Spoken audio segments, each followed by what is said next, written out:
the institutions of Wellington, Parliament, the Law School, the Reserve Bank, the Wellesley Club, Victoria University, Bodega.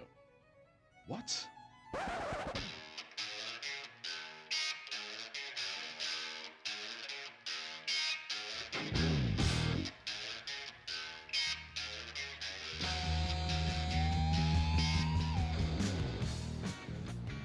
Julian Geisen set it up as a cafe. I used to do the dishes there, and in the end, me and my flatmate, Steve Jinks, were working there. I started off working there again after being away for a while, and then Julian said, look, you know, do you want to go halves or thirds? So we went, yeah, okay, we'll go thirds. 1991, we got the on licence. I sort of knew in my heart of hearts I wanted to run a venue, and running the back area of the bar as a cafe didn't really enthuse me. I thought it would be much easier to run a bar. In those days, hospitality was young, and yeah, the bank still owned bars money, so you know, we were lucky at the time. We had a lot of friends who gave us a hand constructing it. So it was very much a community effort to get it up and running. I think Bodega and Fraser definitely had an image they were sort of heading for. Everyone was in there busy, sort of building it, painting it, full of expectation about how it was going to run and stuff. Fraser really opened up a space that was unique in Wellington, if not New Zealand. I'd say Bodega, the old Bodega, had probably the best sight lines of any room I'd ever been in. You know, it could be jam-packed, but from the very back of the room to the very front of the room, from either side, you could always see the band. And you could never more than like 4 steps from the bar either. Fraser's environment was definitely the one thing about Bodega that made it stand out from all the other venues, and that definitely carried on through its whole existence. You know, obviously there were patches there where Fraser, like anyone, just sort of got slightly disillusioned. Indeed, life for Bar Bodega wasn't always plain sailing.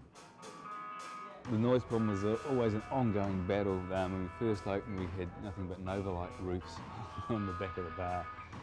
And by the time we closed, we'd sealed it all in, put in bats, I put in barium paper in the back wall.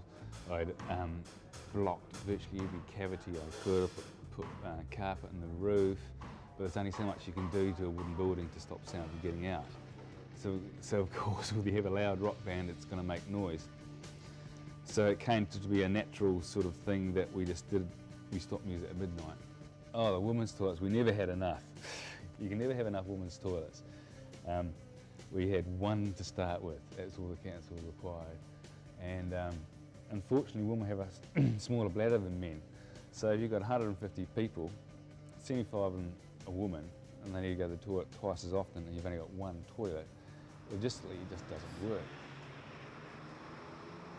The biggest threat to the future of the Bodega was its location, right in the path of the proposed Wellington motorway extension.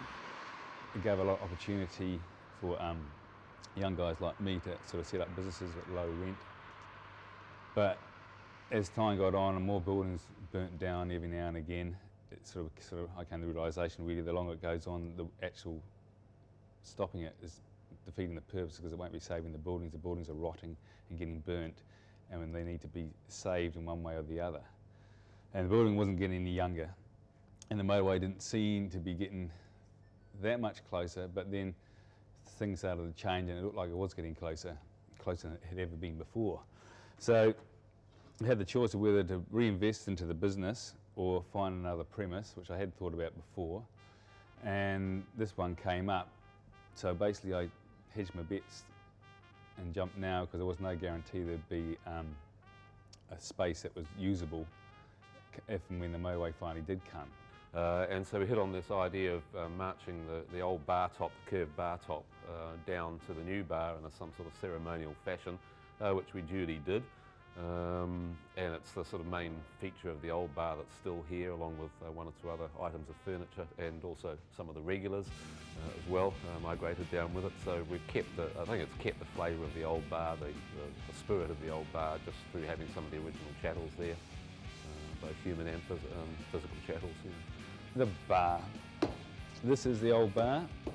one Toto Hagen made for us back in '91. Proudly brought down the road. I love a little bit of a secular ritual, and I think other people do too. So many seminal New Zealand groups played through there, plus, you know, we got to play there and we were like a rock metal band, sort of, you know, something, you know. So, I mean, it's sad to see it go, but it's great that it lives on at some point. Indeed, Bar Bodega does live on. Here it is, in its new location on Gusney Street.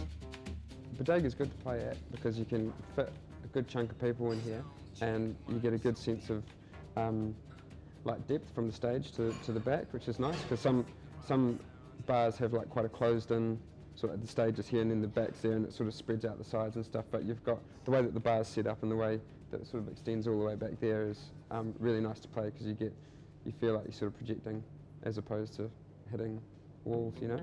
Definitely to see a live band, this place is great because you can sit at the bar or you can stand right here or you can stand at the back, you know, it's a good space.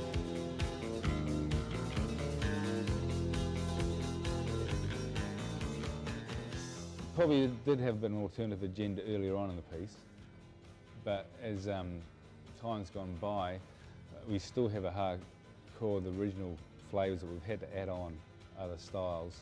Well, I think it's been definitely the standard bearer for New Zealand music in this town ever since it opened back in 1991.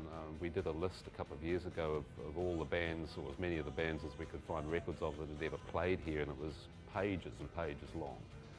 Oh yeah, it's always great when you have the Clean playing in the bar, and Martin Phillips, Chris Knox is a particular favourite of the bar. And Demo have been a sort of ongoing band coming through, it's been quite a while now really.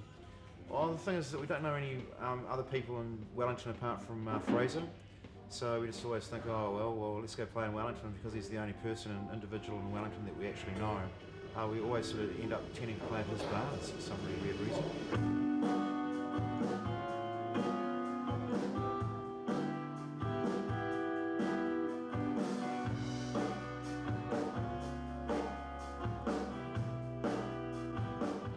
Favourite gig, that would probably have been 2 nights at the Dirty Three from Melbourne. They played here sometime in the mid-90s, I think.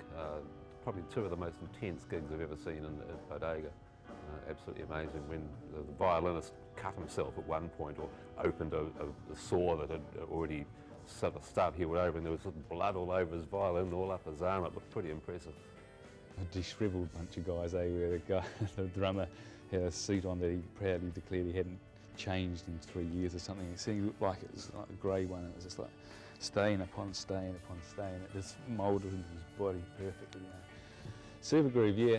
They were early on. They were really, really good. They used to pack the place out. They used to be, in those days, it was still had most of that Nova light still there. So when they've got a whole lot of people in there, they all got 1 kilowatt of heat coming out of them. It's about 200 odd people squeezed into the Bodega, and this heat is going up. Frosty cold outside, and it's the middle of winter, so it starts getting condensation. And it starts getting more and more condensation, the walls start running, and it starts dripping, and it's almost like it's raining down my side of the bar. Here like a whole year, that was Gerald's, God rest his soul, Gerald's Get Your Confidence Going Again guys gig. A lot of them were living, or Nigel and them been living across the road at 301 Willis Street in the Stench Room. I was there for quite a few years, and often when a band fell through for Fraser, he'd come over and offer if we could pull some band together. So Tom, who was in He'd Like a Hole with me, and Craig, we were in another band, Bacon Foot, would often just slap something together and play on a Tuesday night or whenever a band didn't come through. Biggest gig so far for us would be Rhombus. It's alright, eh? I don't think I was actually here for that. It's probably right. Big internationals, well, Linton Kwesi Johnson was really great to have. Tony Joe White, the man who wrote Rainy Night in Georgia, that was great. Michael Frenti, he was really, really nice. We had Jay Maskus and you know, quite a few other bobs. But the Bodega has never been just about the music. It was one of the first bars in Wellington to make a commitment to alternative beers. The Bodega Beer Environment Association started, I think, at around about 1997, although I didn't start coming until 1999. It's a little gathering of, well, anybody that can come along to it, really. There's no sort of set membership or anything. We just sample a range of beers from New Zealand and around the world. Why do I want to open a bar and just have, you know, mainstream beans like everybody else. Plus, you know, I had interest in beer anyway, so it was always going to be that way. So slowly but surely I crept the amount of taps I owned into the bar.